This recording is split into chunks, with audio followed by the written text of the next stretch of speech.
Drama serial मोरा जो कि दिन ब दिन बहुत ज़्यादा कमाल का होता जा रहा है। आने वाली किस्त के अंदर आप लोगों को बहुत ज़्यादा ट्विस्ट मिलेगा। सिकंदर और उसकी बीवी दोनों मिलकर अलीज़े को इस घर से निकालने के लिए प्लानिंग कर चुके हैं, क्योंकि वो जानते हैं अगर अलीज़े इस घर के अंदर रही तो वो दोनों इस घर के अंदर कभी भी नहीं रह पाएंगे और वो उन दोनों को बेनकाब करके रहेगी। और दूसरी तरफ से सिकंदर की बीवी और उसकी सास दोनों मिलकर हमज़ा को भी भड़का देती हैं और हमज़ा की वालदा हमज़ा से कहती है कि बेटा तुम जानते हो कि अलीज़े मेरी बात बिल्कुल नहीं सुनती है, तुम उसे समझाओ कि वो सिकंदर के पीछे पड़ी हुई है और हर दूसरे दिन उस पर कोई ना कोई केस करवा देती है और इसी तरह से हम कभी भी सोसाइटी को मुंह दिखाने के काबिल नहीं रहेंगे। और इसी तरह से हमज़ा जब अपनी वालदा के मुंह से ये सब बातें सुनेगा तो फ़ौरन अलीज़े पर गुस्सा हो जाएगा और अलीज़े से कहेगा कि तुम ये कैसे कर सकती हो, मुझे तुमसे ये उम्मीद नहीं थी, तुम मेरे भाई के पीछे क्यों पड़ गए, वो बेकसूर है। तो हमज़ा की जब ये बात अलीज़े सुनती है तो अलीज़े कहती है कि तुम्हारा भाई बेकसूर नहीं है, तुम आप सोचो हफीज़ को मारने वाला कोई और नहीं तुम्हारा भाई सिकंदर है और तुम जानबूझकर अपनी आंखें बंद करने पर तुले हुए हो। तो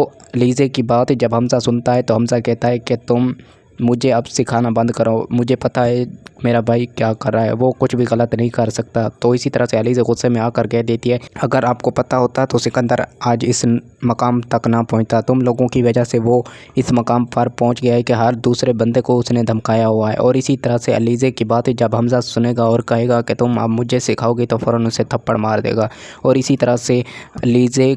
समझ जाएगी कि हमज़ा अब मेरे ख़िलाफ़ हो चुका है, अब मेरा साथ देने वाला कोई नहीं है। दोस्तों आप लोगों को क्या लगता है, क्या हमज़ा अलीज़े का साथ देगा या नहीं, कमेंट में ज़रूर बताएं।